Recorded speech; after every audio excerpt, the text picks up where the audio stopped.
वो होता है ना कि रिस्पॉन्सिबिलिटी जॉब छोड़ने के बाद वो कहीं ना कहीं मन में खटकता है कि कोई ना कोई इनकम आ रही थी वो भी हम लोगों ने रोक दी है। करेक्ट। लेकिन अभी ये सक्सेस पाने के बाद बहुत बेहतर लग रहा है कि वो डिसीजन मेरा उस टाइम सही था।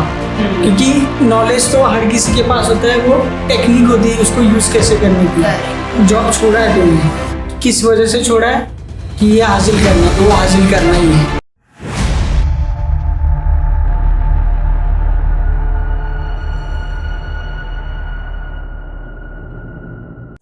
Jai Hind everyone, welcome back to the new episode of Decoding Success with Saima. Myself Saima Sheikh, Deputy Chief Officer of IIKD.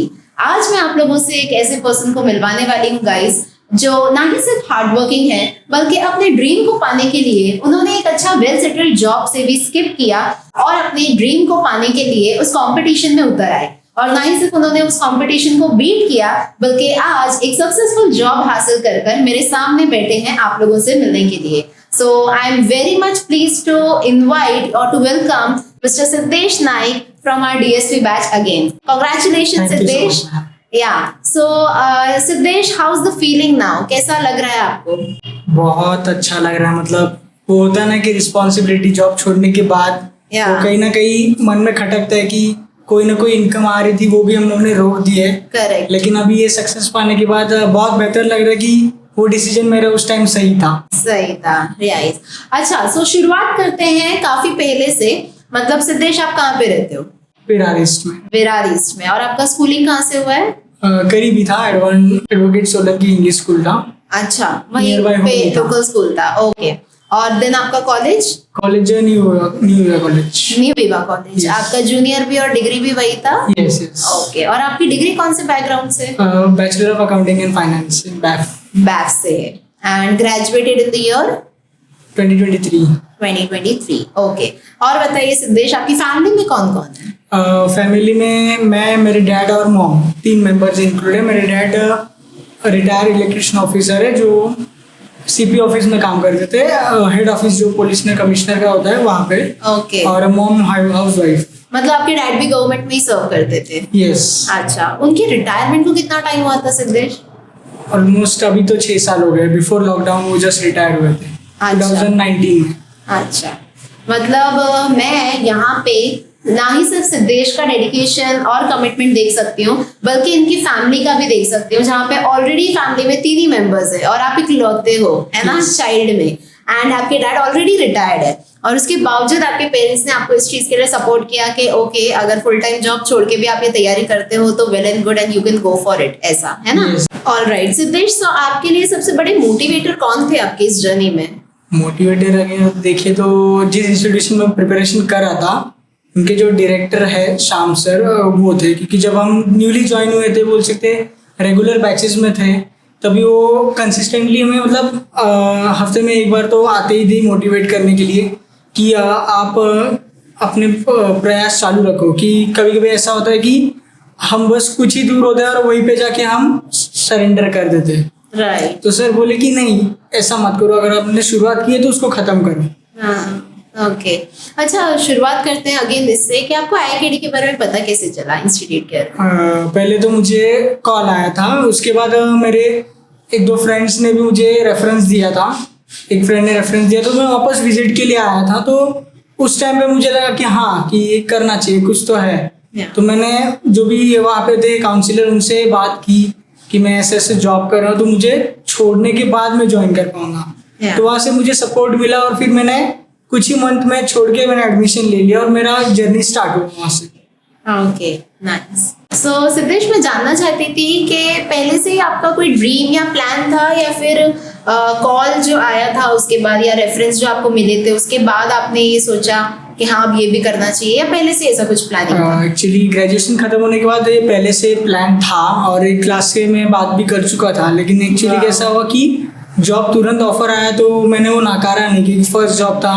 तो थोड़ा एक्साइटमेंट था कि अकाउंटिंग सेक्टर में ही मिल रहा है, मतलब फाइनेंस कंपनी थी तो जॉब पता नहीं था, लेकिन अकाउंटिंग में मतलब उस फील्ड में मिल रहा है। तो मैंने वो एक्सेप्ट किया था। तो उसके बाद फिर सोचा कि नहीं, ये मतलब आगे कहीं ना कहीं दूसरा कंटिन्यू होना चाहिए। राइट। तो फिर मैंने 2-3 इंस्टीट्यूशन देखे तो मुझे ये बेटर लगा कि हाँ कि ये यहाँ पे हो सकता है।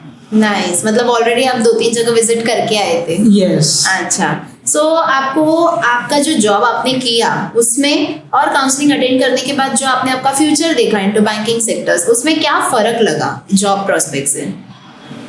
यही फर्क लगा कि अगर एग्जाम खुद के दम पे क्लियर करो तो ये इजी वे है बैंकिंग सेक्टर में घुसने का। या अगर हम दूसरा वे देखें तो इतना इजी नहीं है। हाँ, और जो जर्नी आपने शुरू की तो शुरुआती फेज में क्या क्या मुश्किलें आपको फेस करनी पड़ी? वही कि टाइम मैनेजमेंट या फिर कुछ चीज़ें कभी कभी नहीं समझती थी कि ये कैसे इतने टाइम पढ़ाई कैसे करें, क्योंकि हमें कंटिन्यूसली बोला जाता था कि 8 घंटे पढ़ो।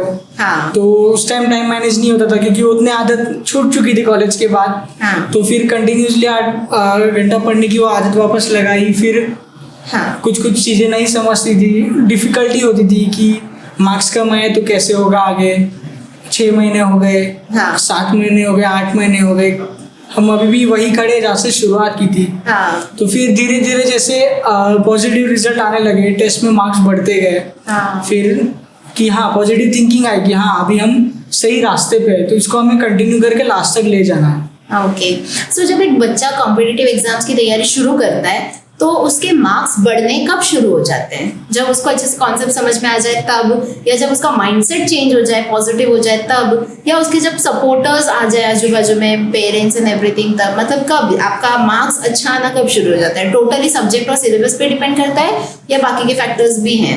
अगर देखने के तो सभी फैक्टर्स आपने जो बोले वो इम्पोर्टेंट है, लेकिन अगर मेन मोटिव देखे तो माइंडसेट। क्योंकि नॉलेज तो हर किसी के पास होता है, वो टेक्निक होती है उसको यूज कैसे करने की। Correct. अगर हम देखेंगे तो जो अभी एग्जाम्स हमारे इंस्टीट्यूट में जो क्लियर हुए या फिर जो अभी भी क्लियर कर रहे हैं, हाँ। उनके कंपटीशन में भी बड़े बड़े एज लोग जैसे कि 30 ईयर्स या 28 ईयर्स जिनके पास उनसे ज्यादा नॉलेज है, वो भी कंपटीशन में थे, लेकिन उसके बावजूद ये उन्हें क्रॉस करके कॉम्पीट करके आगे बढ़े हैं, क्योंकि उन्होंने वैसे वो टेक्निक यूज किया, माइंडसेट यूज किया, तो वो ज्यादा मैटर करता है। करेक्ट करेक्ट, किसी भी चीज के लिए एक अच्छा माइंडसेट होना, एक पॉजिटिव माइंडसेट होना बहुत जरूरी है। स्टूडेंट्स का हमेशा से ना सिद्धेश ये डाउट रहता है, बहुत सारे लोग काउंसलिंग में बोलते हैं कि हम स्कूल में ना काफी एवरेज या बिलो एवरेज स्टूडेंट थे, मतलब मार्क्स अच्छे नहीं थे। सो आपका भी वैसा ही था या कैसा था? आपका एकेडमिक्स कैसा था?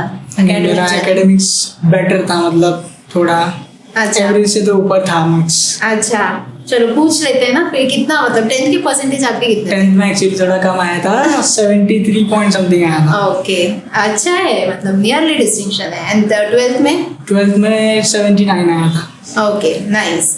सो एक एवरेज बच्चा जिसका मार्क्स 40-50 या उससे भी बिलो रहेगा, तो उसके लिए भी ये क्रैक करना उतना ही मुश्किल है या फिर कैसा है?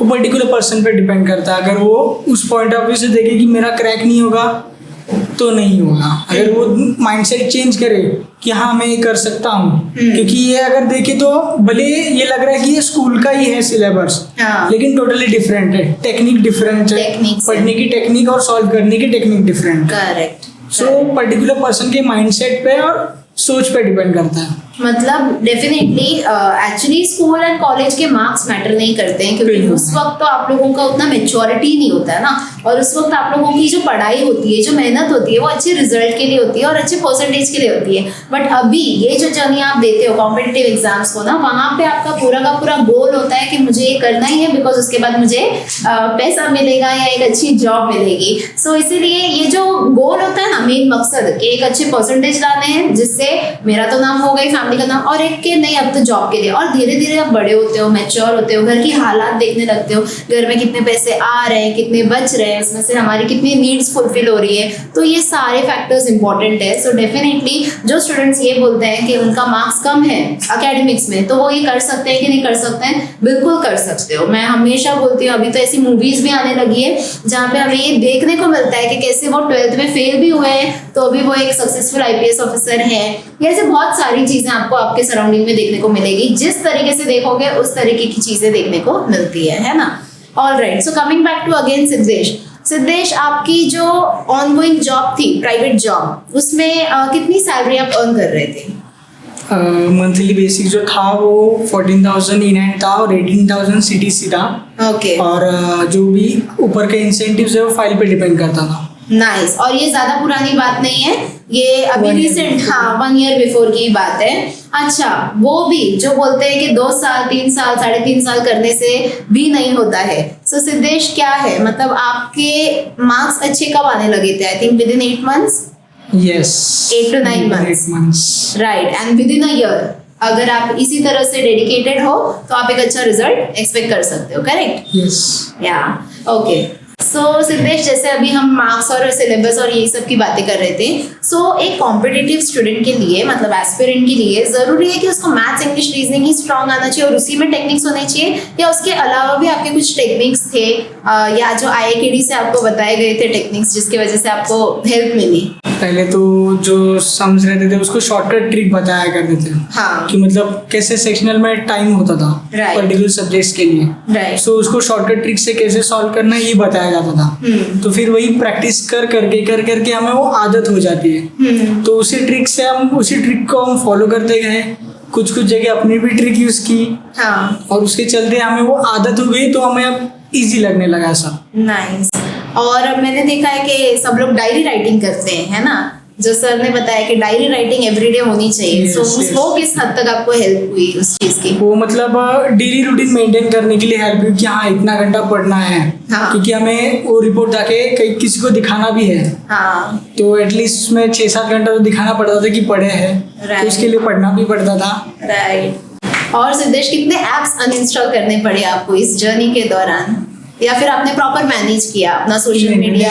प्रॉपर मैनेज किया। एक आध 1.5 घंटा सोशल मीडिया यूज दिन का, हाँ। वो भी पढ़ाई के बाद, रात को खाने के बाद। हाँ हाँ और बाकी जो गेम्स थे वो तो टोटली डिलीट कर दिए। हाँ, सो फिर कोई बाकी ऐप डिलीट करने की नौबत नहीं आई।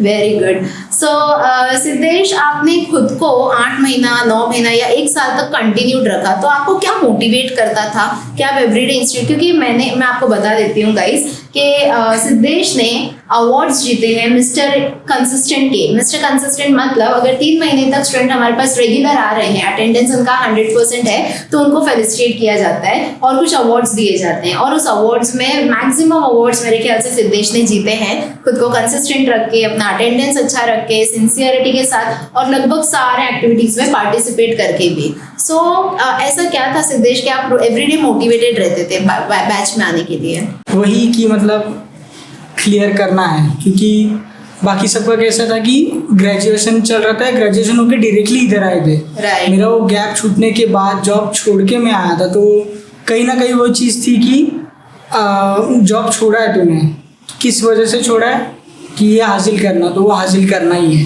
ओके, जॉब छोड़ने के बाद कोई असर पड़ा घर पे, उसका कोई इम्पैक्ट आया या फिर नहीं, smooth घर चलता पे नहीं गया? असर पड़ा कोई, क्योंकि Nice। फैमिली का टोटली सपोर्ट था कि तू जॉब छोड़ और ये कर ले, Right। जितना टाइम करना है तू ये कर ले।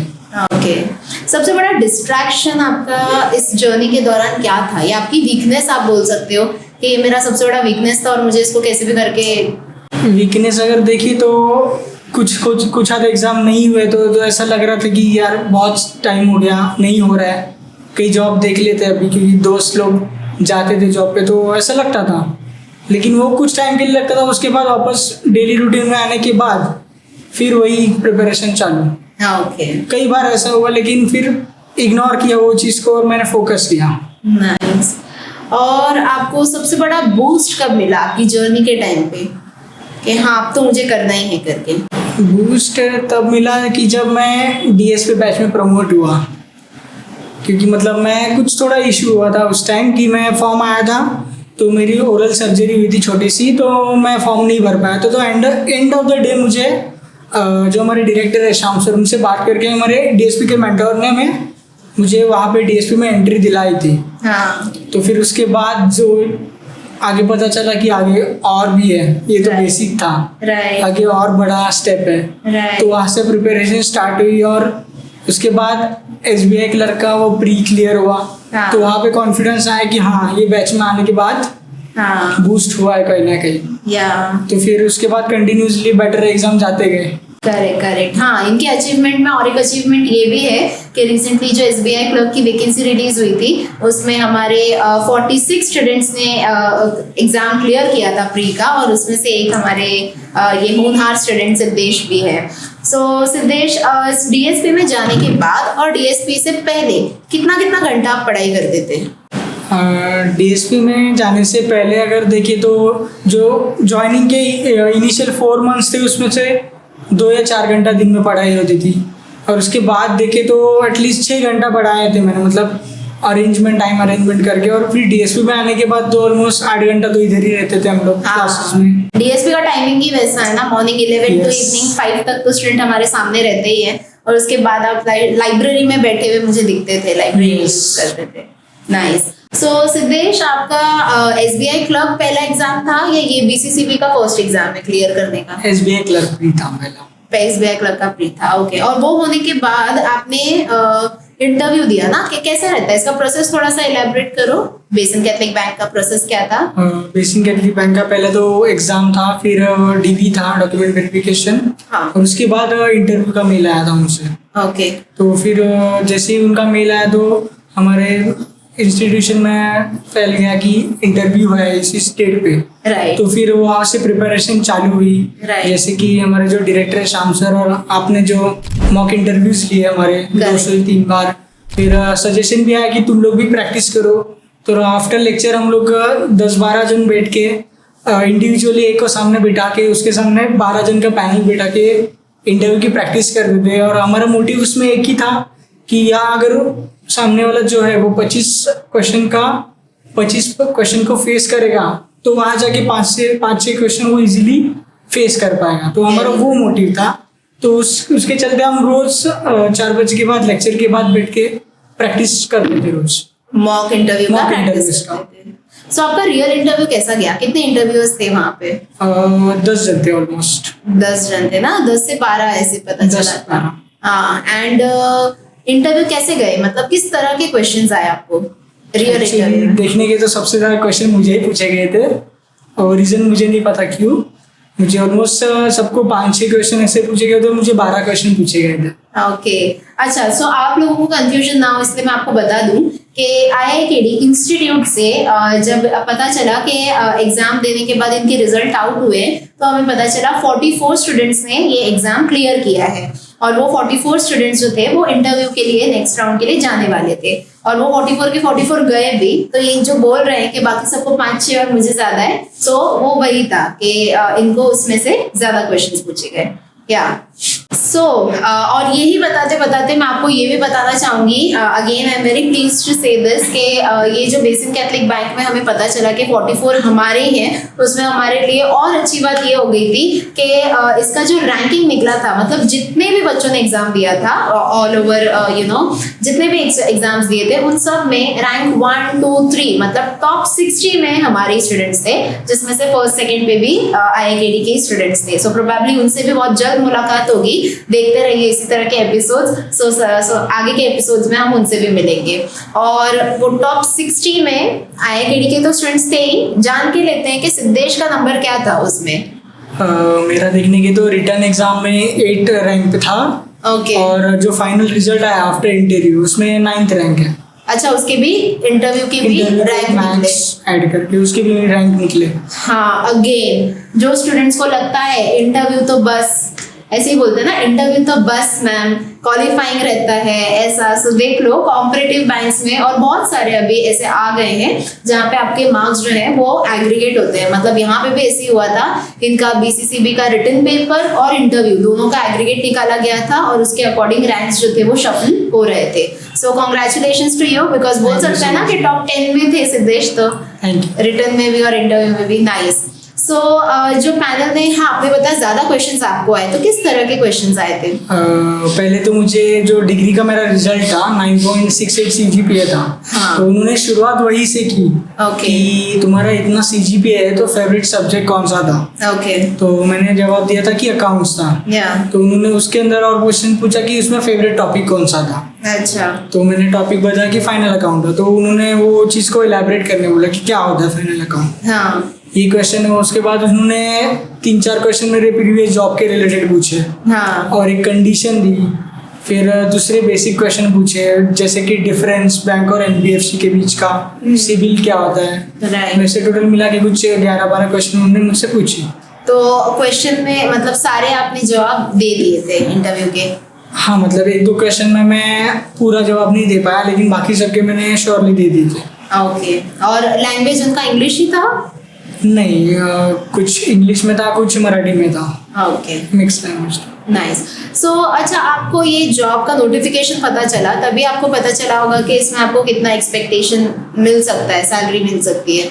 सो आपके एक्सपेक्टेशन से मीट हुआ? कितना है इसका सैलरी? हाँ, इसका अप्रोक्स मंथली 25 के आसपास है अगर हम देखें तो, और उतना ही था, मतलब एटलीस्ट 20 के ऊपर चाहिए था।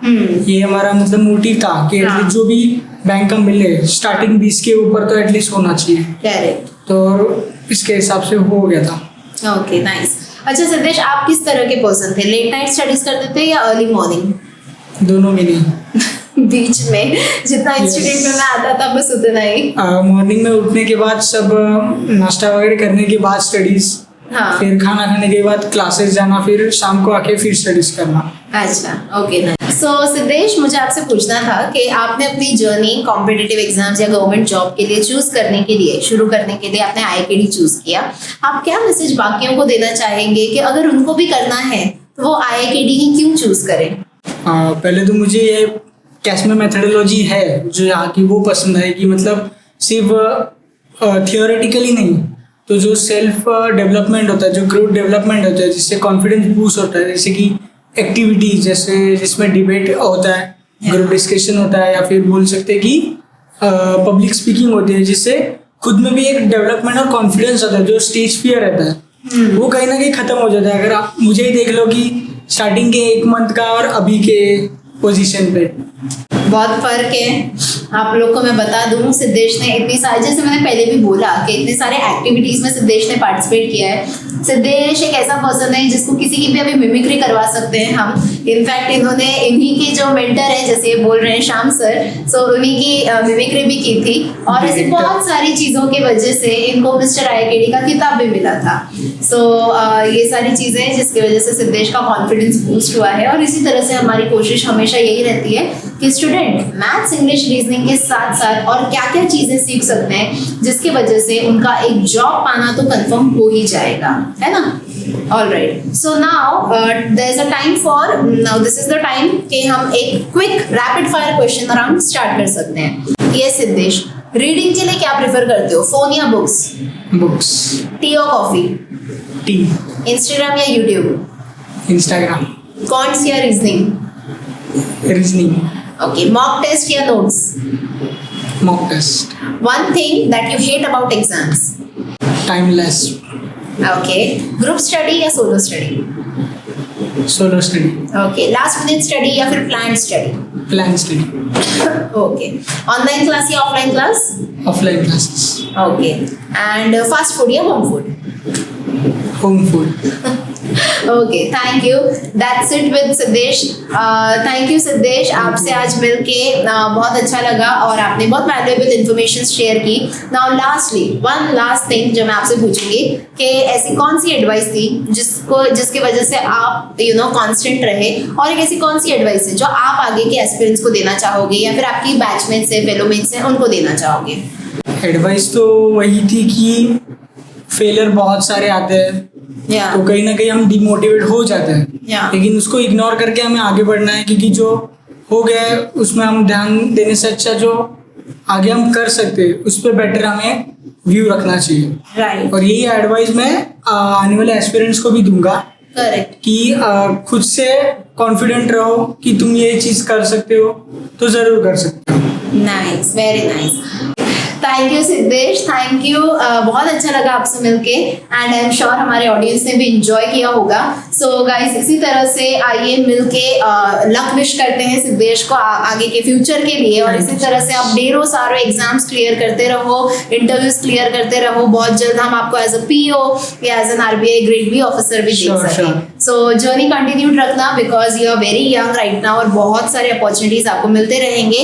And as everybody knows, once an IIKedian always an IIKedian, मतलब लाइफ लॉन्ग वैलिडिटी है। सो हम मिलते रहेंगे, आप भी क्लास आते रहना। And that's it for today guys. इसी तरह के सक्सेस को डिकोड करते रहेंगे हम आगे आने वाले एपिसोड्स में भी। और अभी हमारे पास ऐसे बहुत सारे स्टूडेंट्स हैं जिनसे मिलना, बातें करना बाकी है, तो आप भी इसी सीरीज में मेरे साथ बने रहिए। अभी तक अगर चैनल को सब्सक्राइब नहीं किया है तो सब्सक्राइब कीजिए, वीडियो को लाइक कीजिए और अपने सारे एस्पिरेंट्स के साथ या फिर उनके साथ इस वीडियो को शेयर कीजिए जिनके लाइफ में आप एक पॉजिटिव इम्पैक्ट लाना चाहते हैं या जिनको आप उनके सक्सेस की ओर बढ़ता हुआ देखना चाहते हैं। थैंक यू, मिलते हैं नेक्स्ट वीडियो में।